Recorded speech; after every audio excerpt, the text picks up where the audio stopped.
హాస్పిటల్లో గగన్ని చూసిన నక్షత్ర ఇక వెళ్లకుండా గగన్ పక్కనే తిష్ట వేసి కూర్చొని ఉంటుంది.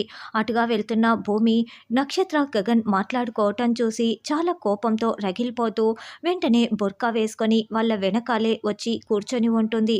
ఆ భూమి మహా కంత్రీది బావ, ఎప్పుడు అబద్ధాలే చెప్తూ ఉంటుంది.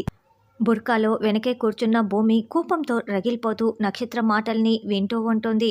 నక్షత్ర చాలా మురిసిపోతూ సిగ్గుపడుతూ, బావా, నువ్వు భూమిని వదిలేసిన తర్వాత ఎవరినో ఒకరినైతే నువ్వు పెళ్లి చేసుకోవాలి కదా బావా, అది నేనే అయితే చాలా పర్ఫెక్ట్‌గా ఉంటుంది కదా బావా అని నక్షత్ర చెప్తుంటే, వెంటనే భూమి నక్షత్ర తలపై ఒక లెంపకాయ వేస్తుంది.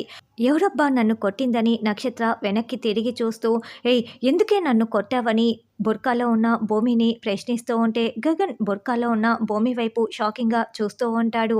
టీవీలో మాది ఫేవరెట్ సీరియల్ వస్తోంది అని భూమి టీవీని చూపిస్తూ ఉంటుంది. అంతటితో నక్షత్ర అస్సలు ఆగకుండా, నా ప్రపోజల్ నీకు ఓకేనా బావా అని మళ్ళీ సిగ్గుపడుతూ అడుగుతూ ఉంటే గగన్ తల పట్టుకుంటాడు. ఈసారి భూమి నక్షత్ర తలపై చాలా గట్టిగా కొట్టడంతో మళ్ళీ నక్షత్ర, ఏయ్, పిచ్చా నీకేమైనా, నన్ను అలా కొడుతున్నావు తలపై అని నిలదీస్తూ ఉంటే ఇదంతా చూస్తున్న గగన్ నవ్వుకుంటూ ఉంటాడు.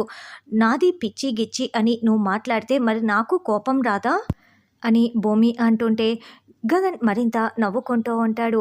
బావా, ఇంకోసారి కలిసినప్పుడు ప్రశాంతంగా మాట్లాడుకుందాం, ఇప్పుడు కుదరడం లేదు బావా, వెళ్తున్నా అని కుంటుతూ గెంటుతూ వెళ్తూ ఉంటే, ఒక్క క్షణం ఆగు నక్షత్ర అని గగన్ అంటాడు.